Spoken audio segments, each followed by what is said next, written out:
Hello guys, welcome back to the channel. आज के video में हम देखेंगे कि हम अपनी वेबसाइट में प्रोडक्ट्स को कैसे गेट कर सकते हैं, जो कि हमने यहाँ पे एडमिन में दिखाया था।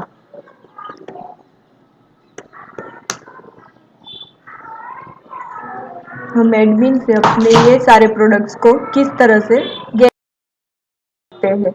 मैंने यहाँ पे 10 प्रोडक्ट्स ऐड करके रखे हैं। आप अपनी तरह से कुछ भी प्रोडक्ट्स ऐड कर सकते हैं यहाँ पे ऐड प्रोडक्ट्स पे क्लिक करके, और हम देखेंगे कि किस तरह से यहाँ पे होगा। हमने पिछले वीडियो में HTML फाइल सर्व कर दी थी, तो चलिए इस वीडियो में हम देखते हैं कि हम किस तरह से यूज़ कर सकते हैं अपने कोड का और किस तरह से गेट कर सकते हैं। तो हमने अपने models.py में जाके हमारा जो हमने क्लास बनाया है, प्रोडक्ट का जो मॉडल क्रिएट किया है, उसके अंदर जाके एक मेथड डिफाइन करनी होगी जो होगी स्टैटिक मेथड। इसको हम एज अ डेकोरेटर भी बोल सकते हैं। और यहाँ पे हम एक फंक्शन बनाएंगे जिसका नेम होगा get underscore all underscore products. यहाँ पे हम सारे प्रोडक्ट गेट करेंगे और यहाँ पे हम रिटर्न करेंगे इस फंक्शन में कि हम क्या रिटर्न करना चाहते हैं। अगर हमें अपने सारे प्रोडक्ट देखने हैं तो इसके लिए आप अगर डिजाइनको के डॉक्यूमेंटेशन पे भी जाएंगे तो वहाँ पे आपको कुछ डॉक्यूमेंटेशन दिया गया है जिसको फॉलो करके आप कर सकते हैं। पे जो डिजाइनको का डॉक्यूमेंटेशन दिया गया है उसमें हम मॉडल लेयर में जाएंगे और यहाँ पे दिखाया गया है क्वेरी सेट, जिसके अंदर है मेकिंग क्वेरीज। हम किस तरह से क्वेरीज बना के उसको यूज कर देते हैं। यहाँ पे बहुत सिंपल डॉक्यूमेंटेशन दिया गया है, हमें सिर्फ इसको यूज करने के मेथड सीखनी है। यहाँ पे देखिए, यहाँ पे लिखा है रिट्राइविंग ऑल ऑब्जेक्ट, तो हमें सारे प्रोडक्ट्स ही चाहिए। तो यहाँ पे एक क्लास है एंट्री और उसके अंदर है ऑब्जेक्ट्स और उसके अंदर है मेथड ऑल, जिससे हम अपने सारे प्रोडक्ट्स गेट कर सकते हैं। तो हम अपनी साइट के लिए यहाँ पे रिटर्न में यही लिखेंगे, हमारा क्लास जो है प्रोडक्ट उसके अंदर के ऑब्जेक्ट जो कि सारे के सारे हमें गेट करने हैं, इसलिए ऑल। इस तरह से हम अपने प्रोडक्ट को गेट कर सकते हैं। और हम व्यूज में जाएंगे। हमें अपने मॉडल्स में जो ये मेथड डिफाइन की उससे हम किस तरह से रिट्राइव कर सकते हैं views.py में, वो अब हम देखते हैं। इसके लिए हमें पहले इंपोर्ट करना होगा अपने प्रोडक्ट को फ्रॉम डॉट मॉडल्स। हमें मॉडल्स से क्या इंपोर्ट करना है, हमारा प्रोडक्ट क्लास, क्योंकि इसके अंदर तो हमने अपनी मेथड डिफाइन किए है।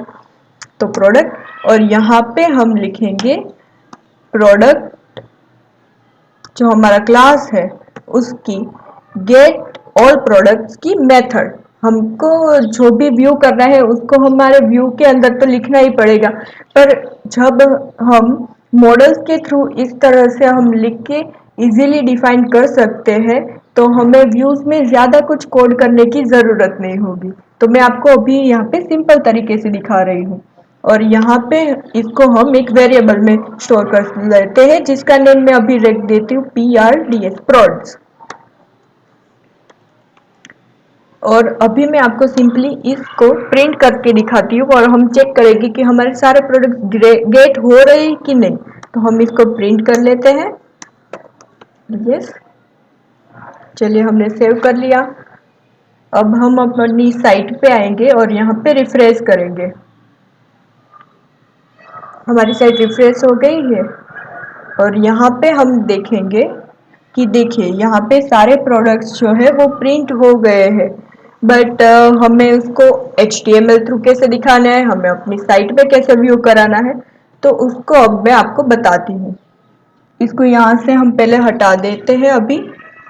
और अगर हमें अपनी साइट पे दिखाना है तो हमने जब रेंडर किया है अपने पेज को तब वहाँ पे हम एक डिक्शनरी बनाएंगे जिसकी की हम पास कर देते हैं प्रोडक्ट।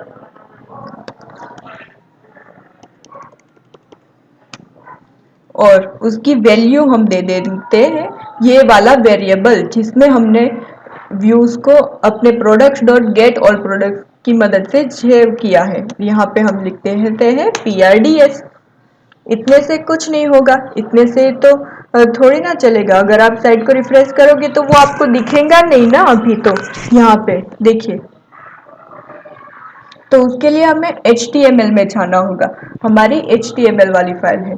हमने यहाँ पे ये इसलिए लिखा क्योंकि अगर हमें HTML फाइल में अपने पाइथन कोड को गेट करना हो तो उसके लिए कोई वेरिएबल तो चाहिए, तो उसको हम प्रोडक्ट वेरिएबल के थ्रू गेट करेंगे। अब हम चलते हैं अपनी HTML फाइल में।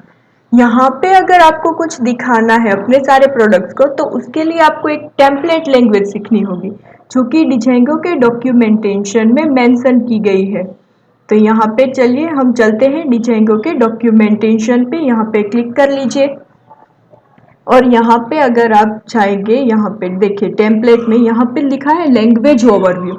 यहाँ पे हम क्लिक करेंगे और यहाँ पे देखेंगे कि अगर हमें पाइथन कोड को अपने HTML में इम्प्लीमेंट करना है तो किस तरह से कर सकते हैं। तो देखिए यहाँ पे बहुत सिंपल तरीके से हमको समझाया गया है हम किस तरह से यूज़ कर सकते हैं। देखिए यहाँ पे ओपन क्लोज कर्ली ब्रैकेट और परसेंटेज के अंदर अगर हमें लूप यूज़ करनी है, हमारी फॉर इन फॉर लूप, तो उसको हम इस तरह से यूज़ कर सकते हैं। उसको एंड कैसे कर सकते हैं, तो open close curly bracket and percentage के अंदर हमें लिखना होगा एंड फॉर। अभी हम यहाँ पे देखेंगे कि वेरिएबल को कैसे प्रिंट कर लेते हैं। तो यहाँ पे देखिए वेरिएबल्स के बारे में लिखा है, हम डबल कर्ली ब्रेसिस के अंदर अपने वेरिएबल को प्रिंट करवा सकते हैं। तो यहाँ पे हमने व्यूज में अपनी जो डिक्शनरी की पास की है उसको हम एज अ वेरिएबल समझेंगे और यहाँ पे इसको प्रिंट करेंगे। तो इसको अभी मैं H1 टैग में प्रिंट करके दिखाती हूँ। Double curly brackets open close और यहाँ पे हम लिखेंगे अपनी की का नेम जो है प्रोडक्ट्स। हमने यहाँ पे सेव कर लिया और अब हम अपनी साइट को रिलोड करेंगे। देखिए यहाँ पे हमारे जो सारे प्रोडक्ट है वो प्रिंट हो गए, पर हमको ऐसे नहीं दिखाना है। हमको तो प्रोडक्ट के जो ऑब्जेक्ट है उसका नेम चाहिए, उसकी कैटेगरी चाहिए, प्राइस चाहिए। तो उसे हम कैसे यूज कर सकते हैं, तो उसके लिए हम यूज करेंगे यहाँ पे फॉर लूप का। चलिए हम अपनी साइट में इसे किस तरह से यूज कर सकते हैं मैं आपको बताती हूँ। अभी हम इसको हटा देते हैं और यहाँ पे मैं लिख देती हूँ फॉर लूप का कोड, जिसके लिए हमें चाहिए ओपन क्लोज कर्ली ब्रेसेस और परसेंटेज के अंदर हम लिखेंगे फॉर और यहाँ पे हम लिखेंगे प्रोडक्ट जो कि होगा उसका वेरिएबल। और हमारा जो प्रोडक्ट है वो कहाँ से मिलेगा हमें, तो हमारी जो डिक्शनरी की है प्रोडक्ट्स उसके अंदर से मिलेगा। तो यहाँ पे हम लिख देते हैं प्रोडक्ट्स और यहाँ पे हम अपनी फॉर लूप को एंड कर लेते हैं। यहाँ पे हमने ओपन किया, क्लोज किया कर्ली ब्रेसेस, परसेंटेज की साइन लगाई और यहाँ पे हम लिख देते हैं एंड फॉर, जिससे हमारे फॉर लूप जो है वो ओवर होगी। और यहाँ पे अभी हम H4 जो टैग होता है उसके अंदर हम अपने सारे प्रोडक्ट्स जो है वो प्रिंट करके दिखाते हैं। यहाँ पे हम लिख देते हैं प्रोडक्ट। यहाँ पे आप ध्यान रख देंगे कि आपने अपने वेरिएबल का नाम प्रोडक्ट लिखा है और यहाँ पे जिससे आपको गेट करना है वो की है प्रोडक्ट। तो यहाँ पे जब आप प्रिंट करते हैं तो आपको लिखना होगा प्रोडक्ट और अब हमने लिख दिया है। अब हम अपनी साइट में आएंगे और इसको रिफ्रेश करेंगे तो देखिए लाइन बाय लाइन अब हमारे प्रोडक्ट्स जो है वो प्रॉपर शो हो रहे हैं। और अब हम अगर इसके नेम, कैटेगरी, प्राइस वगैरह आप प्रिंट कराना चाहते हैं तो किस तरह से कर सकते हैं, तो इसको हम एक टेबल में स्टोर करना होगा। तो यहाँ से मैं अभी H4 हटा देती हूँ और यहाँ पे अब हम लिखेंगे टेबल, एक टैग बनाएंगे टेबल का और उसके अंदर एक टैग रहेगा tr का और उसके अंदर एक रहेगा td और इसके अंदर हम लिखेंगे जो हमको गेट करवाना है। हमें गेट क्या करवाना है अभी, तो अभी हमें प्रोडक्ट का नेम गेट करवाना है। तो हमने लिख दिया प्रोडक्ट डॉट नेम। हमने यहाँ पे नेम इसलिए लिखा क्योंकि हमने अपनी मॉडल्स में जब अपना मॉडल क्रिएट किया था प्रोडक्ट, तब हमने यहाँ पे वेरिएबल नेम लिखा था, यहाँ पे प्राइस लिखा था, यहाँ पे कैटेगरी लिखा था, यहाँ पे डिस्क्रिप्शन और यहाँ पे इमेज की जगह हमने img का यूज किया था। इसलिए जो हमने यहाँ पे यूज किया है उसको हमें गेट करवाने के लिए यहाँ पे ये लिखना पड़ा। अब हम देखते हैं अपनी साइट में ये आ गए कि नेम। देखिए यहाँ पे सारे नेम शो हो रहे हैं जो कि मैंने अपनी प्रोडक्ट्स को ऐड किए थे अपने एडमिन साइट पे जाके। तो देखिए यहाँ पे सारे नेम्स आ गए। अब हमें तो कैटेगरी भी चाहिए भाई, प्राइस भी चाहिए, तो उसे हम कैसे गेट कर सकते हैं? तो मैं इसको सिंपली कॉपी कर लेती हूँ और यहाँ पे हम लिखेंगे कि अब हमें प्राइस दिखा दो, जो प्रोडक्ट हमने डाला है उसका प्राइस। अब हमें कैटेगरी चाहिए तो हम लिखेंगे कैटेगरी, पर सिर्फ प्रोडक्ट डॉट कैटेगरी लिखने से हमें कैटेगरी शो नहीं होगी, क्योंकि हमने अपने मॉडल्स में कैटेगरी एज अ ऑब्जेक्ट तो बनाया था, बट हमने उसको फॉरेन की थ्रू जो हमारे कैटेगरी क्लास है वहां से एक्सेस किया था। और कैटेगरी क्लास में हमने कैटेगरी को डिफाइन करने के लिए यहाँ पे नेम जो है उस ऑब्जेक्ट और वेरिएबल का हमने यूज किया था। तो यहाँ पे हमें लिखना पड़ेगा कि प्रोडक्ट डॉट कैटेगरी डॉट उसका नेम बताओ हमें, और फिर हमें लिखना पड़ेगा प्रोडक्ट का डिस्क्रिप्शन। तो चलिए ये तो हो गया। अब हम इसे शो करते हैं। यहाँ पे जाएंगे, अपनी साइट को रिलोड कर देते हैं। देखिए यहाँ पे सब कुछ आ गया।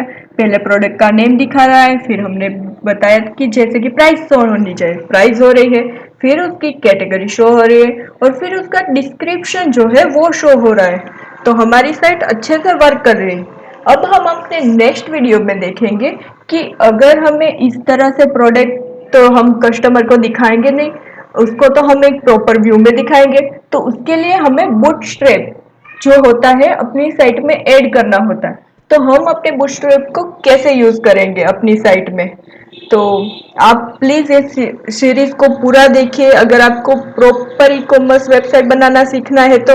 और आप प्लीज इसको शेयर करिए जिसको भी ये सीखने का इच्छा है। Like the video, share the video, subscribe my channel and press the bell icon.